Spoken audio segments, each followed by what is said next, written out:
Yes sir. कैसे? Sir energy का नहीं, एनर्जी का नहीं।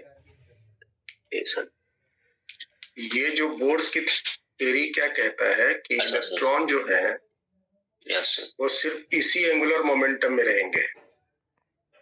यस मतलब कहने का कि इसी रेडियस पे रहेंगे ऑलवेज। मतलब सेंटर से इलेक्ट्रॉन की दूरी या तो 0.53 एंगस्ट्रॉम होगा, अगर मान लो ये सेंटर ये न्यूक्लियस मान लो है। यस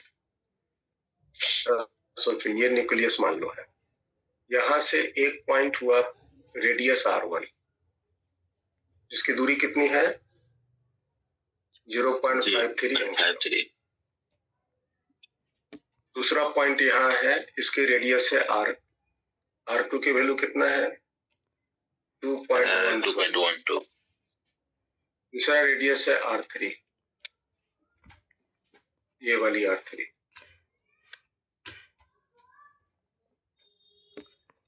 इसका रेडियस कितना है 4.77 है। तो बोर साहब ने यह कहा कि या तो इलेक्ट्रॉन यहां हो सकता है, या नहीं तो इलेक्ट्रॉन यहां हो सकता है, या नहीं तो इलेक्ट्रॉन यहां हो सकता है। मतलब कहने का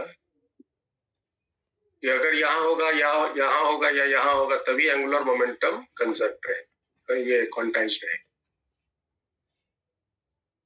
तो इसका मतलब क्या हुआ? इसका मतलब ये हुआ, अच्छा यहां से यहां इलेक्ट्रॉन,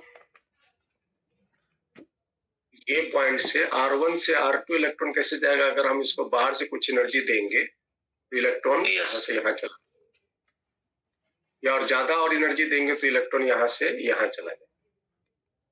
अब प्रश्न उठता है, अगर आप इसको ईमानदारी से समझो तो आपको क्या पता चलेगा कि या तो अगर मान लो यहां से इलेक्ट्रॉन यहां गया तो यहां से गायब हो जाएगा और यहां प्रकट हो जाएगा। रास्ते में तो रहना नहीं है ना, रास्ते में इलेक्ट्रॉन नहीं रहना है, कोई भी हालत में रास्ते में इलेक्ट्रॉन नहीं रहेगा, जाएगा भी नहीं। ऐसा नहीं कि ये रास्ते से जाकर के यहाँ ठहर जाएगा, ऐसा नहीं। यहाँ इलेक्ट्रॉन हो ही नहीं सकता, क्योंकि ये वाली दूरी जो है वो अलग हो गया ना। यस यहाँ पे इलेक्ट्रॉन रह ही नहीं सकता। ये तो तभी संभव है ना, इलेक्ट्रॉन यहाँ से गायब हो और यहाँ प्रकट हो जाए, ए से गायब हो और बी पर प्रकट हो जाए, या ए से गायब हो सी पर प्रकट हो जाए। क्योंकि रास्ते में तो इलेक्ट्रॉन रह ही नहीं सकते, हो ही नहीं सकते। और अगर होते हैं तो एक्सेलरेट करेंगे तो इलेक्ट्रोमैग्नेटिक रेडिएशन छोड़ने लग जाएगा। यस सर, फिर एनर्जी भी लॉस होगा। फिर एनर्जी लॉस होगा। ये जो चमत्कार की बात हो रही है, ये बोर साहब ने बोला कि इलेक्ट्रॉन रास्ते में कभी नहीं होंगे, या तो ए पर होंगे तो बी पर होंगे तो सी पर होंगे। रास्ते में इलेक्ट्रॉन कहीं दिखेगा ही नहीं, संभव ही नहीं है। ये तो तभी संभव है ना जब ए पर से इलेक्ट्रॉन को एनर्जी देंगे तो यहां से इलेक्ट्रॉन गायब हो जाएगा और बी पर प्रकट हो जाएगा। Yes sir. बी पर जब एनर्जी देंगे तो बी से गायब हो जाएगा, सी पर प्रकट हो जाएगा, थोड़े क्षण के लिए ना गायब रहेगा। ये कहता है आपका बोर्स की थ्योरी। तो गायब होने का परंपरा जो है वो बहुत पुरानी है, इलेक्ट्रॉन में है, समझ रहे हैं? चलिए आगे बढ़े।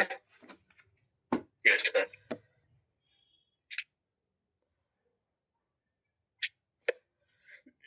तो आज हम लोग बोर्स की थ्योरी को डिस्कस करेंगे। तो consider a hydrogen like atom of atomic number Z। इसका एटॉमिक नंबर Z है, Z, in which an electron is revolving around the nucleus in nth orbit। Electron किस ऑर्बिट में? nth stationery orbit. nth stationery orbit.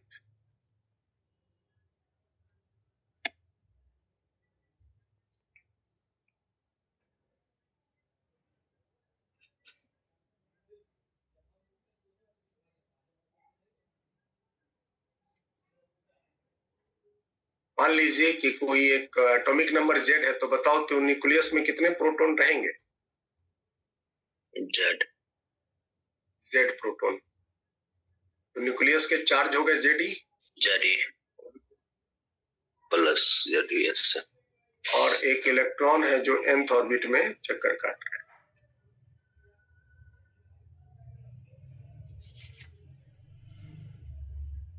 nth orbit में चक्कर काट रहे हैं और इलेक्ट्रॉन की चार्ज हो गई नेगेटिव E माइनस, और ये nth ऑर्बिट है। इसका रेडियस को मान लेते हैं Rn, और ये सर्किल में घूम रहा है, इसकी स्पीड हो गई Vn। ठीक है? Yes sir. चलिए बताइए, ये जो सर्किल में घूम रहा है फोर्स इस पर एक सेंट्रीपिटल फोर्स लगेगा, इलेक्ट्रोस्टैटिक फोर्स। यस और यही फोर्स जो है वो सेंट्रीपिटल फोर्स के बराबर होगा। यस Fe ही बराबर होगा mv² bye r। Radius Rn है तो Rn लिखें। रोहित F का मान क्या बोल सकते हैं? 1/4/epsilon Z² upon Ze into E बटा में yes Rn square is mv² Rn। Rn cancel, yes sir.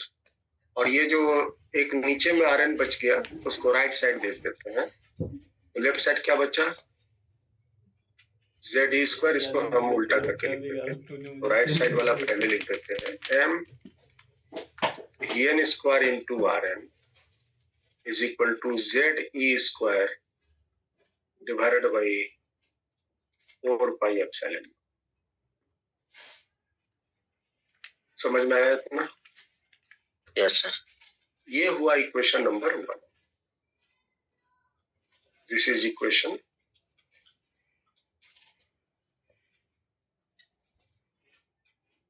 आगे बात करें। Yes sir. दूसरी इक्वेशन एंगुलर मोमेंटम से। एंगुलर मोमेंटम क्या होगा? NH/mvr। Yes sir. और ये तो हुआ अकॉर्डिंग टू बोर्ड्स थ्योरी। और एंगुलर मोमेंटम जब निकालते हैं, इलेक्ट्रॉन का मास अगर m मान ले, m Vn into Rn, मेरा distance Rn। Yes sir. Right side में आ गया NH/2। ये आपकी इक्वेशन नंबर 1। बस यही दो इक्वेशन से हम लोग सारी गणित करते हैं और इसके सारे कैलकुलेशंस को निकालते हैं। ओके, तो कैसे करोगे? तो सबसे पहले दोनों को डिवाइड कर लो, भी निकल 1/2 कर लो। Yes sir. तो क्या होगा? ये m Vn Rn कट जाएंगे, वो Vn रह जाएंगे। यस Vn के मान कितने होंगे? लेफ्ट साइड में तो Vn ही रह जाएंगे, राइट साइड में कितने हो जाएंगे? तो Ze² 4πε0, और नीचे में यहाँ हो जाएंगे n into h, ऊपर में हो जाएंगे 2π। तो 2π से 4π कट के 2 बचेगा। Yes sir. तो Vn बराबर क्या आया? Vn बराबर आया E² divided by 2ε0h into Z/n। समझ आया? Yes sir.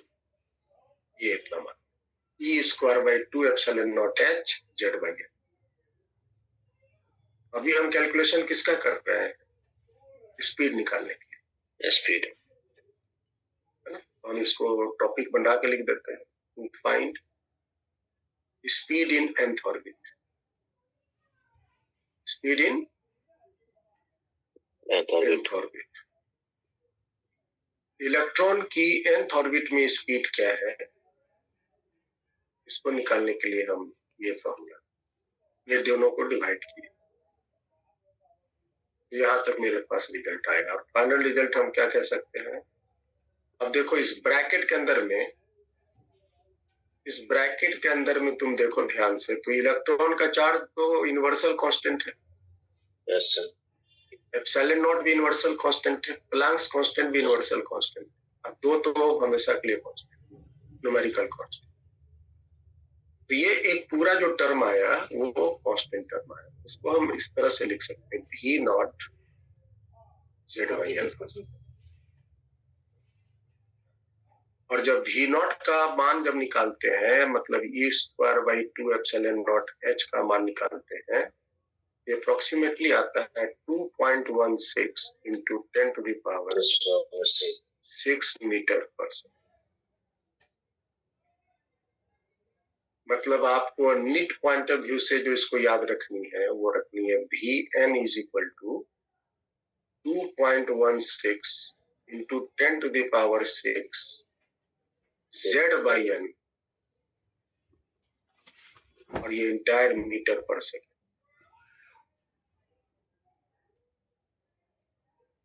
तो nth ऑर्बिट में इलेक्ट्रॉन की ये स्पीड है।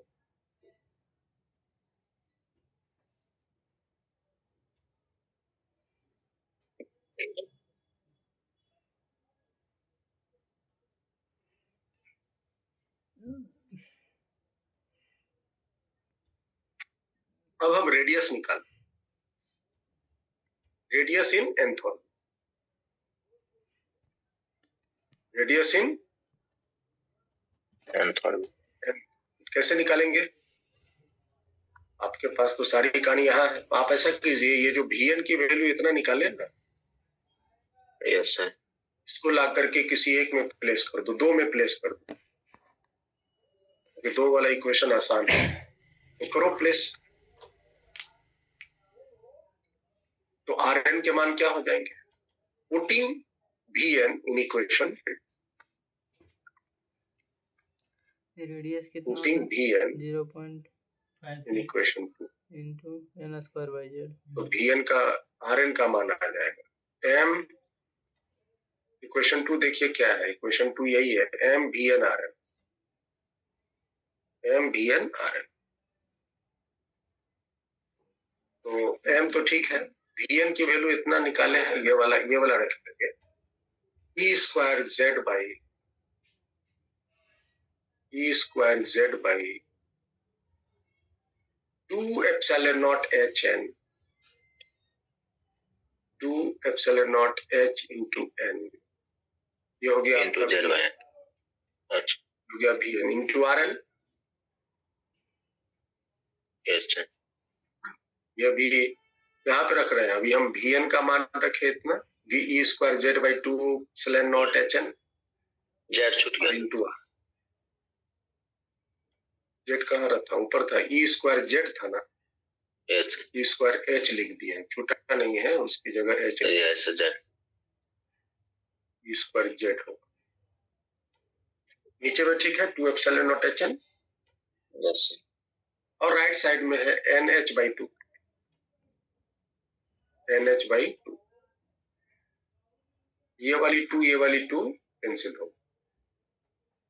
तो Rn का वैल्यू देखो तो क्या आ रहा है, ये वाली Rn, तो एप्सिलॉन नॉट एच एन को उस पार भेज दो, एप्सिलॉन नॉट एच एन को उस पार भेज दो तो क्या हो जाएगा, h square epsilon not h square n square भी रहेगा, उसको हम बाद में लिखेंगे, और नीचे में क्या आ जाएगा, पाई, ये वाला पाई, फिर m, फिर ई स्क्वायर, और एक जेड एक्स्ट्रा रह गया, यस, इसको हम ब्रैकेट में ले लेते हैं, और बाहर में हो जाएंगे n square by Z, by Z. Z में स्क्वायर नहीं है, बस इतना ही। और इसको हम r nought n square by Z लिख रहे हैं। और आर नॉट की वैल्यू देखो कितना है, epsilon not h square pi m e square. ये सब के सब देखोगे तो यूनिवर्सल कांस्टेंट है। यस और जब इसका मान निकालते हैं तो आता है 0.53 एंगस्ट्रॉम। तो आप इसको निट पॉइंट ऑफ व्यू से याद रखने के लिए nth ऑर्बिट में रेडियस होते हैं 0.53 n square by Z angstrom. समझ में आया? यस स्पीड निकाल लिए, रेडियस निकाल लिए, स्पीड निकाल लिए, रेडियस निकाल। अब हम निकालते हैं frequency. Frequency in nth orbit. Frequency मतलब 1 सेकंड में कई बार चक्कर काटेगा, ये ना होता है फ्रीक्वेंसी। यस 1 सेकंड में कई बार चक्कर काटेगा। अच्छा, ऐसा करते हैं, फ्रीक्वेंसी निकालने से पहले टाइम पीरियड निकाल लेते हैं ऐसा ना। टाइम पीरियड को उलट देंगे तो फ्रीक्वेंसी हो जाएगा। यस टाइम पीरियड है ना इन nth ऑर्बिट, मतलब एक चक्कर काटने में कितना समय लगेगा। तो टाइम पीरियड का क्या फॉर्मूला मेरे पास, सरकमफेरेंस 2 बाय n। बटा में स्पीड। यस यही तो है, सब पहले से हम लोग कैलकुलेट किए हुए हैं। 2 पाई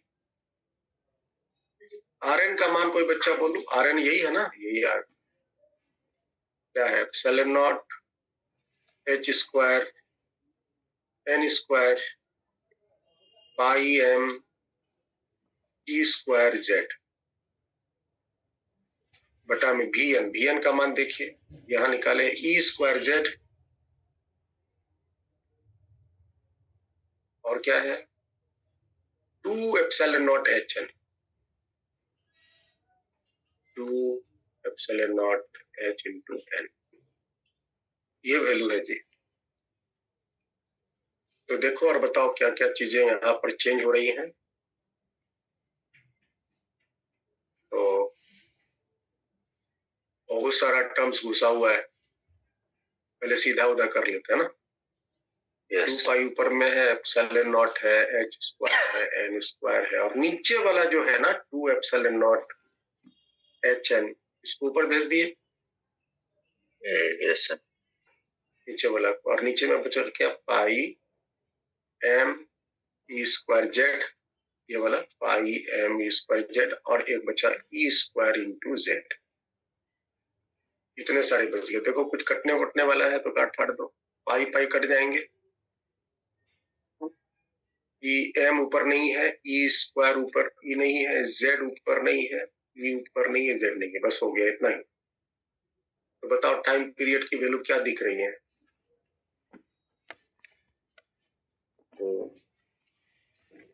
तो ईमानदारी से देखना, 2 एप्सिलॉन नॉट एच स्क्वायर और एक एच है तो एच क्यूब हो गया। यस एच स्क्वायर यहाँ है और एच n का क्यूब। अच्छा 2 के बाद एप्सिलॉन नॉट है ना। Yes 2 epsilon nought epsilon not h square गुना एच एच क्यूब, और एन क्यूब रहेंगे। Yes n square into n n cube रहेंगे, जिसको हम बाद में लिख देंगे। नीचे आ जाइए, नीचे हो गया m e to the power 4 yes और जेड स्क्वायर, ऊपर पर 4 होगा सर 2 की जगह पे 2 2 जा 4 हो जाएगा, 2 2 जा 4, और ऊपर हो गया n क्यूब और नीचे हो गया जेड का स्क्वायर। हुआ ना? Yes sir.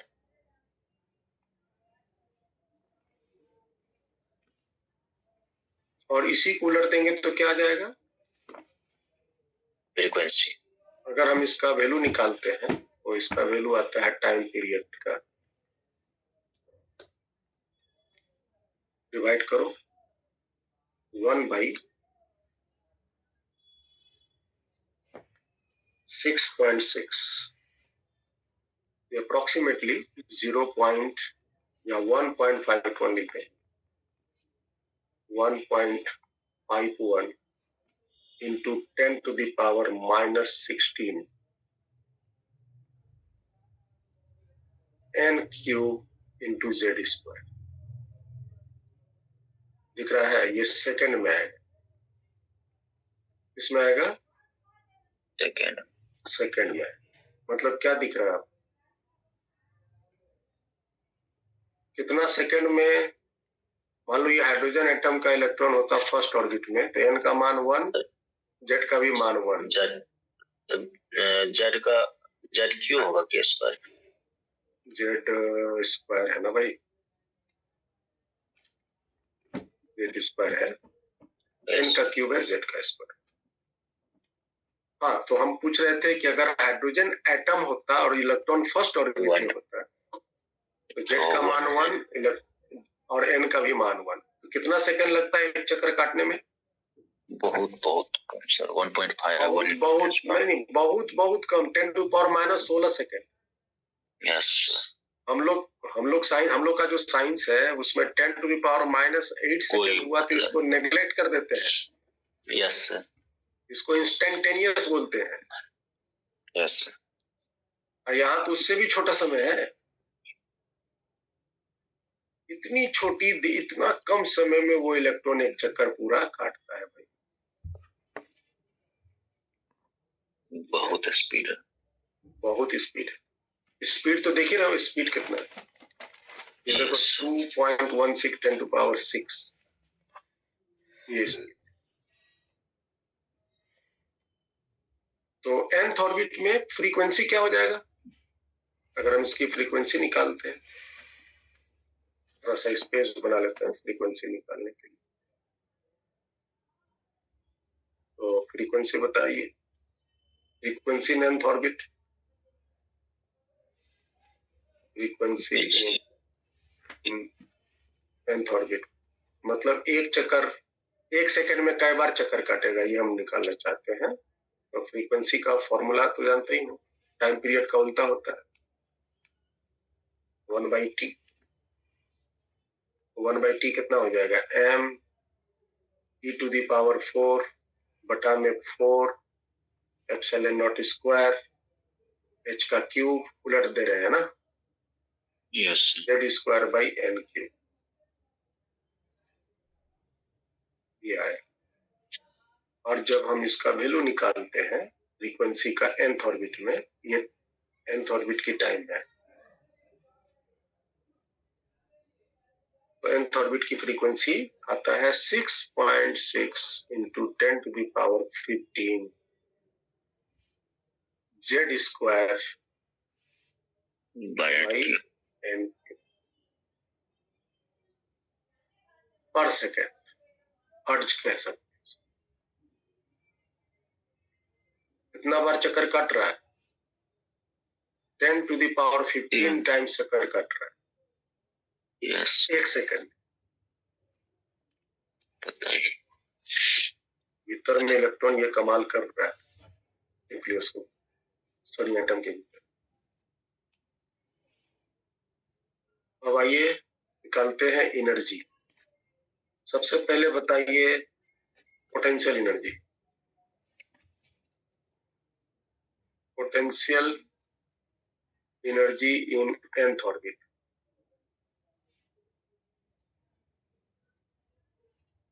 Potential energy in nth orbit, TEN। Potential energy तो जानते ही हैं, जोड़ा लगा के निकालते हैं चार्ज के केस में। Yes sir.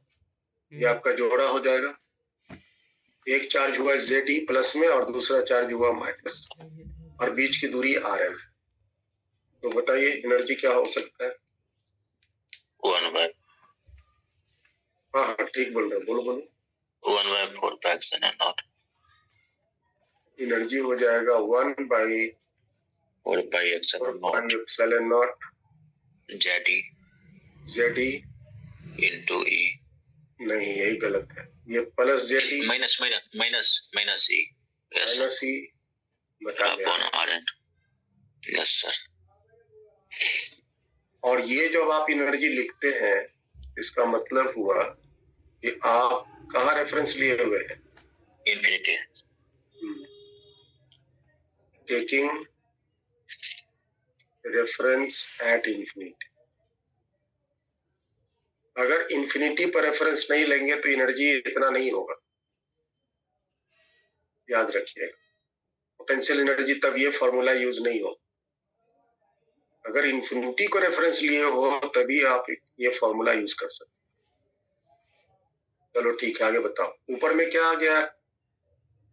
Minus Z e square upon नीचे में 4 पाई एप्सिलॉन नॉट।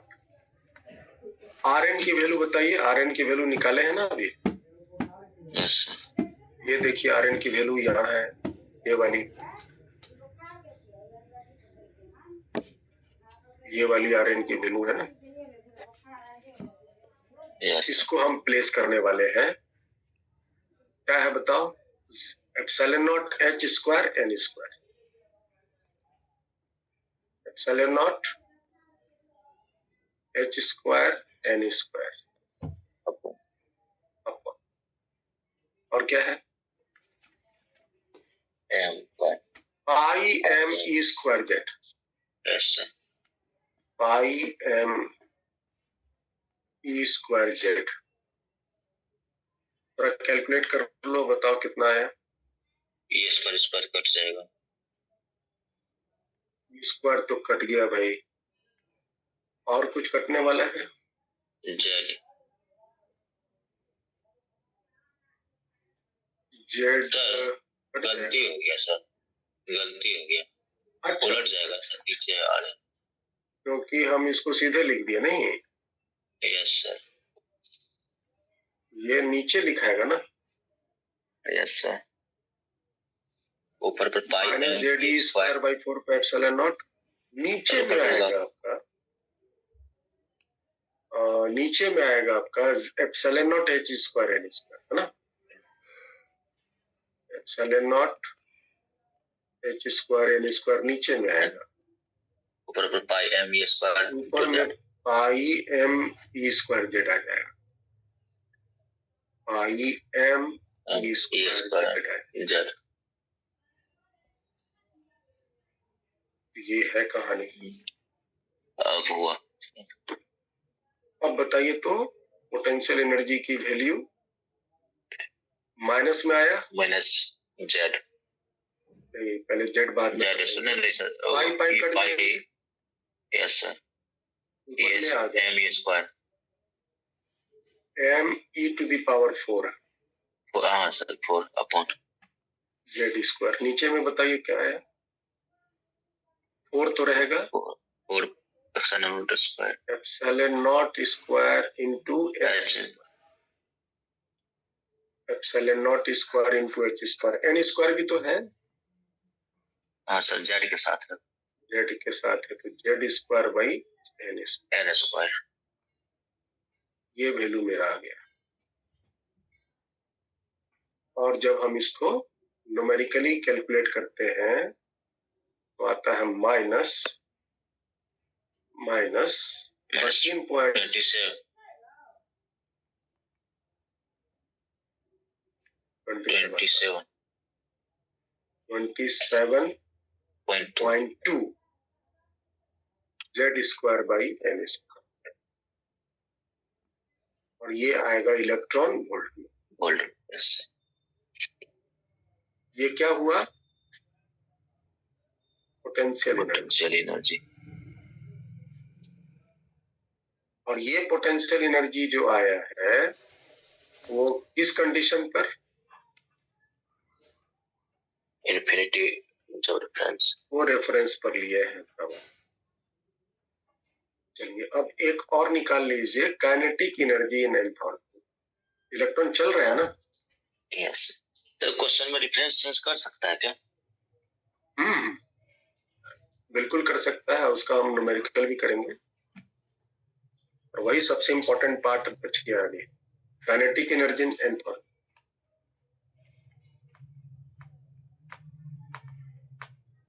तो बताइए तो काइनेटिक एनर्जी nth ऑर्बिट में क्या है? काइनेटिक एनर्जी का तो फॉर्मूला आपको पता है, half mv square. Half mv n half m तो वही इलेक्ट्रॉन का मास रहेगा और v n का स्क्वायर। यस। अब बताइए तो Vn क्या है? कहाँ है Vn? ये सर फर्स्ट ये है में Vn। Yes sir. इसका स्क्वायरिंग करेंगे तो e स्क्वायर z का स्क्वायरिंग कर दे, e to the power z square, e to the power 4 z square. Denominator में क्या है देखिए, नीचे में आ गया 2 दूनी 4 epsilon not square h square n, 2 दूनी 4 epsilon not square h square n square. तो काइनेटिक एनर्जी की जो मेरे पास वैल्यू आई प्लस में आई, और ये है m e to the power 4 बटा में 4 दूनी 8 epsilon not square h square, और ये पूरा ब्रैकेट के अंदर में जेड स्क्वायर बाई एच। यही है ना? Yes sir. और जब हम इसका वैल्यू निकालते हैं, ये आता है प्लस में 13.6 Z square by an electron volt. और ये काइनेटिक एनर्जी किसी रेफरेंस पर डिपेंड नहीं कर रहा, समझ में आया? It is independent to infinity. It is independent to reference. तो काइनेटिक एनर्जी आप कहीं पर भी इतना ले सकते हैं, समझ में आ रहा है प्रिंस? Yes sir. लेकिन पोटेंशियल एनर्जी जब आप इन्फिनिटी पे रेफरेंस लेंगे तभी इतना ले सकते हैं, लेकिन काइनेटिक एनर्जी आप इतना ले सकते हैं किसी भी ऑर्बिट में। यहां तक क्लियर है? Yes sir. क्योंकि हमने जो काइनेटिक एनर्जी निकाला है उसमें स्पीड की जरूरत है। मास तो इलेक्ट्रॉन की हर एक फ्रेम में वही रहे, और स्पीड निकालने के लिए हमने कोई फ्रेम कंसीडर नहीं किया है। हमने तो बस इलेक्ट्रोस्टैटिक फोर्स क्या लगा, एंगुलर मोमेंटम, बस यही दोनों को यूज करके स्पीड निकाले। स्पीड निकालने में मैंने इन्फिनिटी को कहीं भी रेफरेंस के तौर पर यूज नहीं किया, इसलिए हमने जो काइनेटिक एनर्जी निकाला है उस केस में इन्फिनिटी का रेफरेंस नहीं लिया। It is independent to reference as infinity.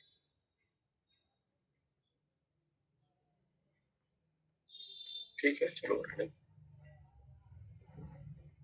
चलिए, तो ये हो गया। अब आप इन दोनों को, चलो पहले एक और निकाल लेते हैं फिर कंपेयर करेंगे। तीसरी जो एनर्जी है वो है total energy. Total energy in nth orbit.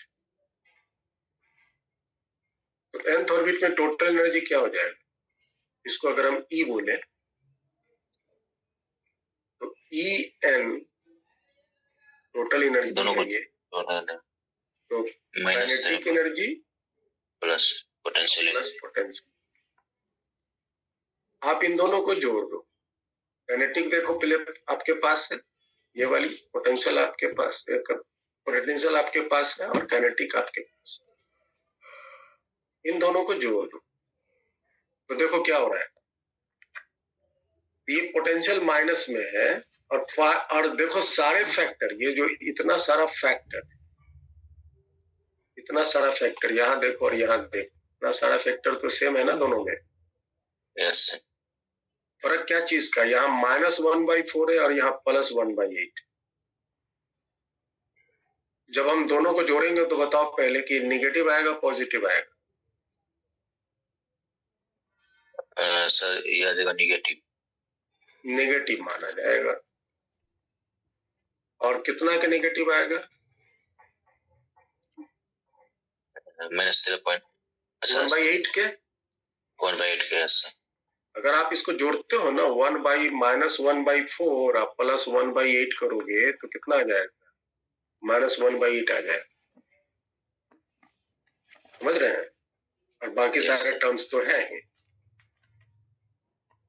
तो आप इसको यहाँ पर लिखते हो माइनस, ये हो गया आपका m⁴ बटा में 8 ε0 स्क्वायर h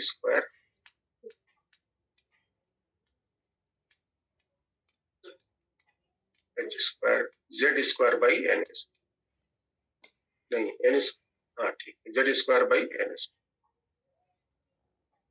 ये इलेक्ट्रॉन वोल्ट में। और जब आप इसका न्यूमेरिकल वैल्यू निकालोगे तो आएगा -13.6 z square by n square. यहाँ इलेक्ट्रॉन वोल्ट नहीं लिखेंगे, यहाँ इलेक्ट्रॉन न्यूमेरिकल बात।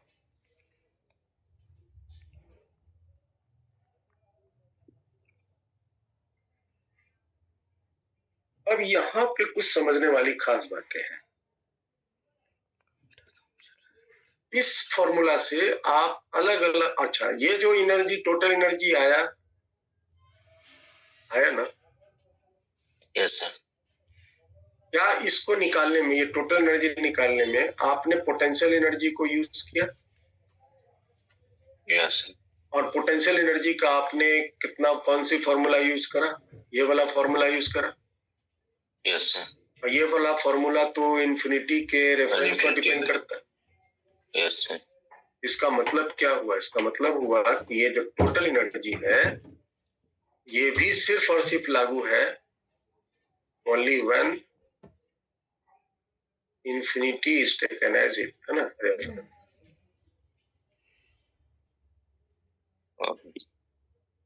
तो ये जो टोटल एनर्जी आप इतना जो बोलते हो, तो इसका मतलब क्या बोलते हो?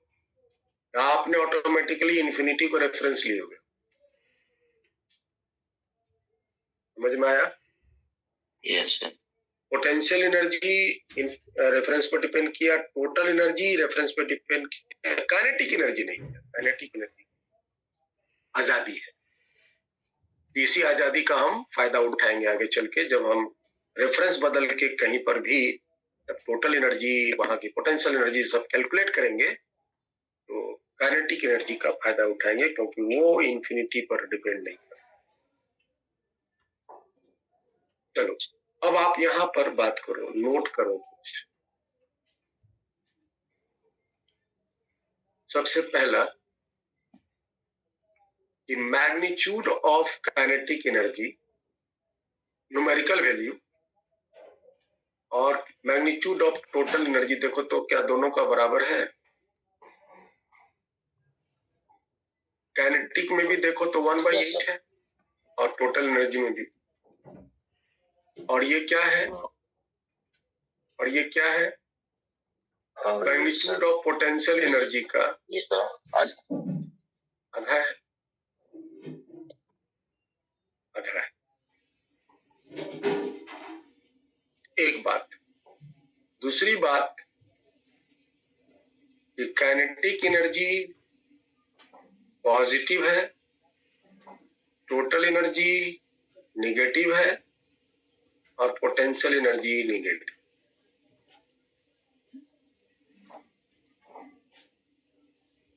तीसरी बात, sorry next point, since total energy is negative, total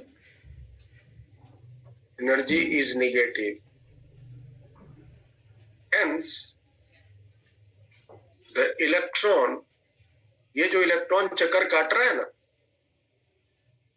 आ गया इलेक्ट्रॉन, ये जो इलेक्ट्रॉन चक्कर काट रहा है ना, यस सर, इसकी टोटल एनर्जी क्या आई?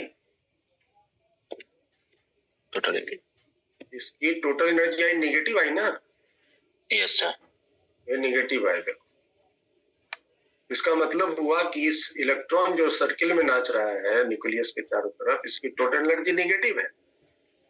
यस सर, नेगेटिव मतलब क्या हुआ कि ये इलेक्ट्रॉन इस न्यूक्लियस के चारों ओर नाचने के लिए बाध्य है, बंधन में बंधा हुआ है। ये इलेक्ट्रॉन इस न्यूक्लियस के चारों ओर नाचने के लिए मजबूर है। टोटल एनर्जी नेगेटिव का ही मतलब होता है मजबूर है, बंधा हुआ है, उसके पकड़ में है, उसके जकड़ में है। ये इलेक्ट्रॉन इस न्यूक्लियस के जकड़ में है। Now, since total energy negative, hence the electron is bound to revolve around the nucleus.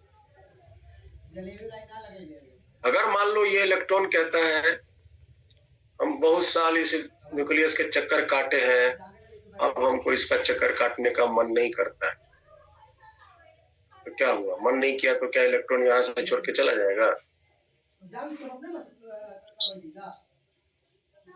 काजी मोहित कुमार, तुम्हारा वीडियो का ऑफ है, बाकी सब ऑफ किया है, तुम भी कर लिया नहीं? नहीं सर, थोड़ा सा लाइन कट गया था। बता, अगर ये इलेक्ट्रॉन का मन हुआ कि हमको अब इसका चक्कर नहीं काटना है, इलेक्ट्रॉन का मन हुआ कि अब बहुत साल हम इसका चक्कर काटे हैं, अब हमको इसको नहीं चक्कर काटना है, यहाँ से हम जाना चाहते हैं, तो कैसे जाएगा ये? नहीं जा सकता है सर। नहीं जा सकता, वो बंधा हुआ है, मजबूर है।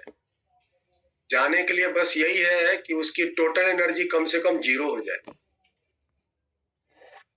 और अगर पॉजिटिव हो जाएगा तो फुरफुरा के भाग जाएगा,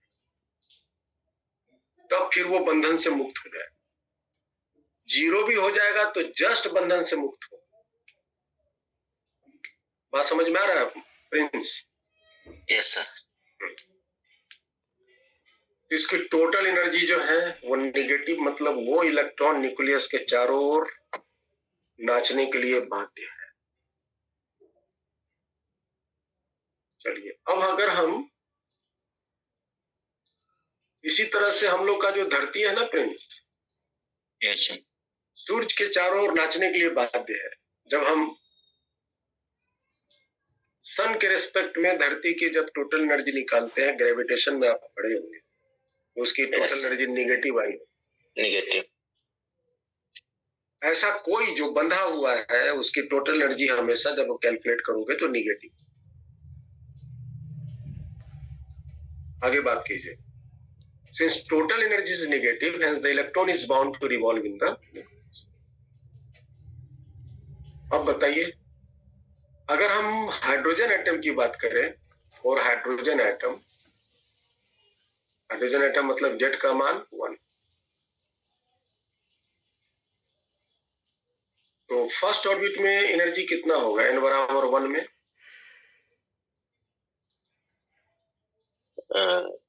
n बराबर -13.6। यस, बस यहाँ पर रख देना है, यहाँ पर रख देना। पहले हम फॉर्मूला बना लेते हैं, और हाइड्रोजन एटम के लिए क्या फॉर्मूला बनेगा? Z हो जाएगा n बराबर -13.6 बाय n स्क्वायर, यही इलेक्ट्रॉन वोल्ट। तो हम जो अभी बात कर रहे थे, फर्स्ट ऑर्बिट में इतना, सेकंड ऑर्बिट में एनर्जी बोलो। 3.4, तो -3.4 से भाग देने पड़ा जाए। थर्ड ऑर्बिट में बोल दो, 9 से भाग देना पड़ेगा। 1.54, 1.51 आया, 0.6 में 9 से भाग दो ना,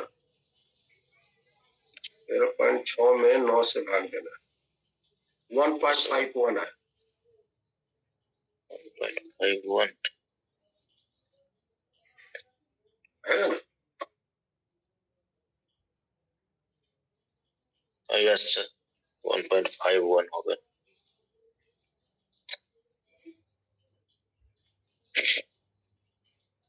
तेरह पॉइंट 6 को 9 से भाग देना है ना Prince? Yes yes sir.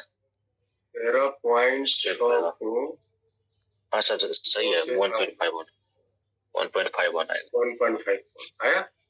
Yes sir yes. चलिए अब बताइए n बराबर चौथा ऑर्बिट में एनर्जी कितनी होगी?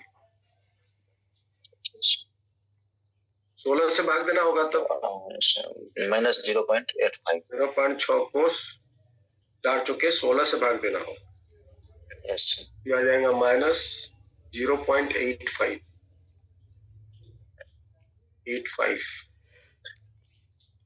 Electron volt. फिफ्थ ऑर्बिट के लिए, ये तो चौथा ऑर्बिट के लिए, पांचवा ऑर्बिट के लिए 0.5 25 से भाग देना पड़ेगा। 4 ये आ जाएंगे माइनस 0.54। 0.5। सिक्स्थ ऑर्बिट में तब इसमें आपको 36 से भाग देना पड़ेगा। 36 माइनस 0.3 माइनस 0.8। सातवें ऑर्बिट के लिए 49 से भाग देना पड़ेगा। 7 49 0.28। Yes sir 278। प्रश्न उठता है कि ये कहां तक जाएगा?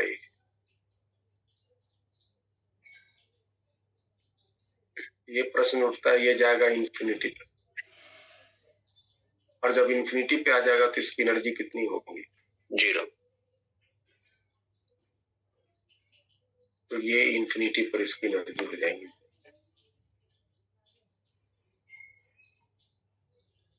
क्योंकि घट ही रहा।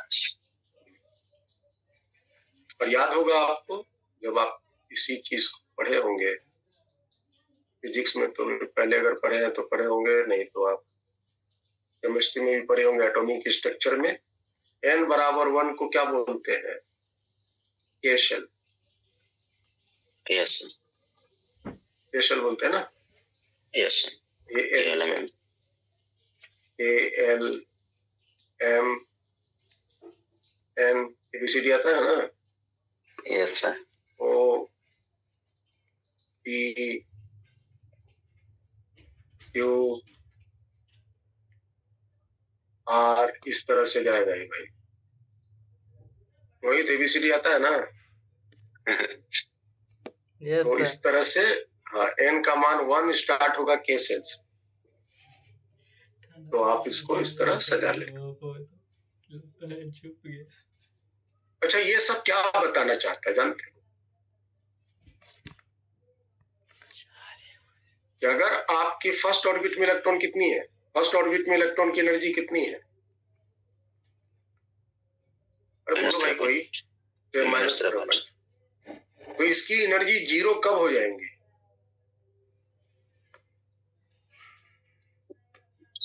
जब हम प्लस 13.6 उसको दे देंगे। उसको दे देंगे। Yes sir. और जब 0 हो जाएगा तो इलेक्ट्रॉन का क्या होगा? वो वहां से भाग जाएगा, इन्फिनिटी पे चला जाएगा। और इन्फिनिटी पे चला जाएगा, मतलब वो एटम को छोड़ देगा। समझ रहे हैं? और एटम को जब छोड़ देगा तो इलेक्ट्रॉन क्या हो जाएगा? इलेक्ट्रॉन आयोनाइज्ड हो जाएगा। इलेक्ट्रॉन में है ना, एटम क्या हो जाएगा? एटम आयोनाइज्ड हो जाएगा। एटम में इलेक्ट्रॉन की कमी हो जाएगी। एटम पीछे इलेक्ट्रॉन की कमी से चार्ज हो जाएगा, एटम आयोनाइज्ड हो जाएगा। आयोनाइज्ड करने के लिए जो एनर्जी देना पड़ता है, उसी एनर्जी को ही आयोनाइजेशन एनर्जी कहते हैं। तो आगे हम एक टर्म और डिस्कस करेंगे, उसका नाम है आयोनाइजेशन एनर्जी। इन nth ऑर्बिट, इसको IN कहें। ये क्या होता है? It is the amount of energy, is the amount of energy required to Point. remove अच्छा, the electron। 8 इलेक्ट्रॉन को वहां से क्या करना है? रिमूव करना है इलेक्ट्रॉन को। रिमूव कर दिया सर। एटम में से ही इलेक्ट्रॉन को रिमूव कर देना है, मतलब कहाँ पहुंचा देना है? इन्फिनिटी पर। तो आयनाइजेशन एनर्जी जो है IN, ये बराबर हो जाएगा प्लस 13.6 Z² बाई n²।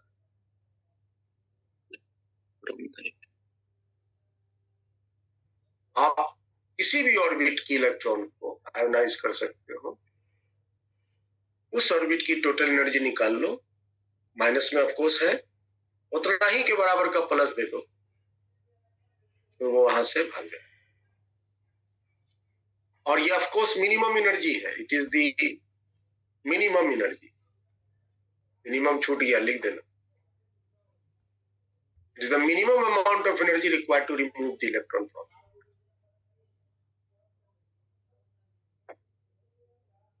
समझ आया? Yes sir. एक होता है एक्साइटेशन एनर्जी। ये क्या होता है? एक्साइटेशन एनर्जी ये क्या होता है? एक्साइटेशन मतलब इलेक्ट्रॉन को एक्साइट करना, एक ऑर्बिट से दूसरे ऑर्बिट में पहुंचाना।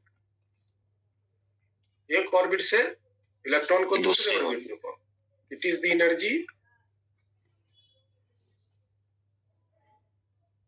required to move the electron from one to another stationary orbit। Electron हमेशा स्टेशनरी ऑर्बिट में रहेगा।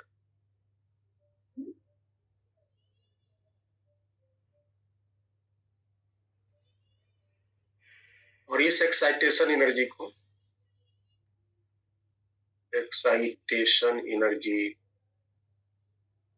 हम लिखेंगे E higher minus E lower. E lower.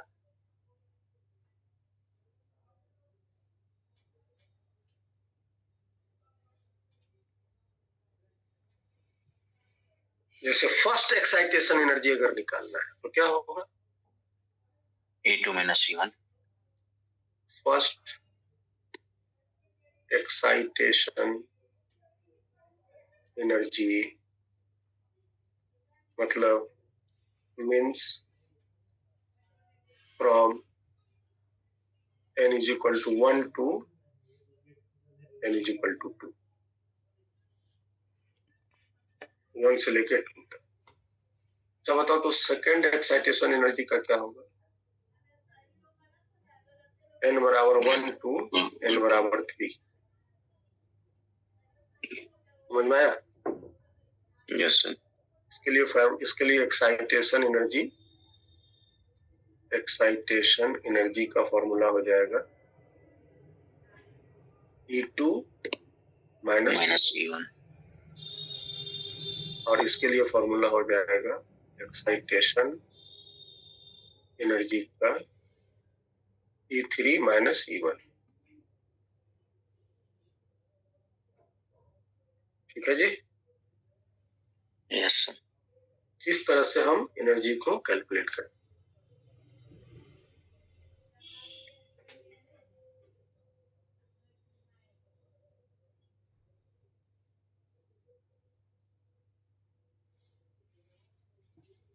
अब हम कैलकुलेट करना सीखेंगे एनर्जी रिलीज्ड। एनर्जी रिलीज्ड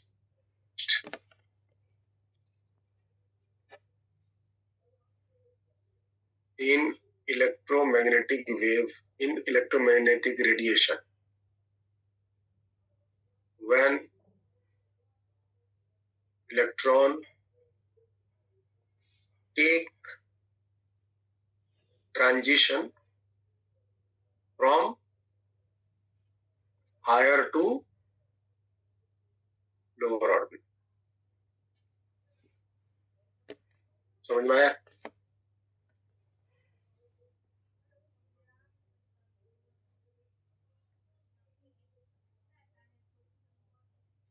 तो वो जो एनर्जी रिलीज होगा, बहुत ही सिंपल फॉर्मूला है। एनर्जी रिलीज्ड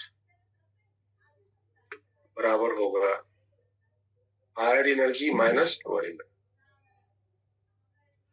और जो एनर्जी रिलीज्ड होगा वो बराबर होगा h इंटू न्यू के, या hc by lambda.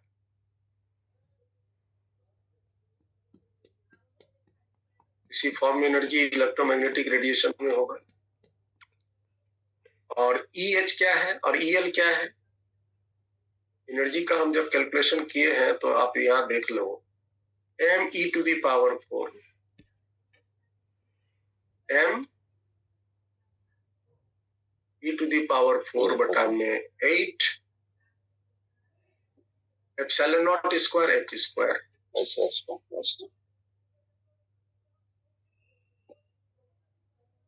1 by NL square minus 1 by NH square into Z square.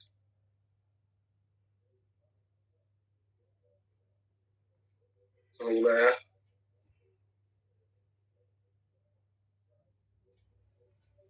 वैसे हम यहाँ पे एक और भी फॉर्मूला यूज कर सकते हैं,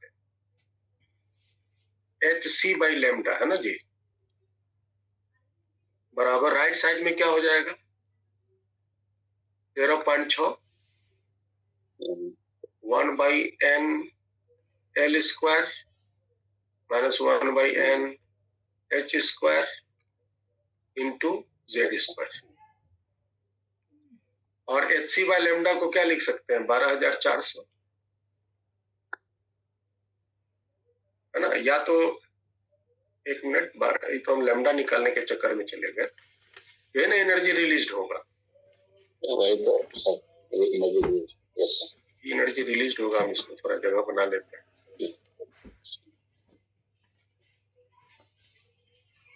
यही एनर्जी रिलीज हो जाए, ये रिलीज्ड।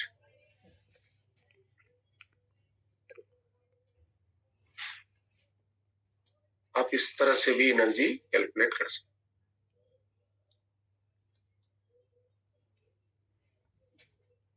ठीक है,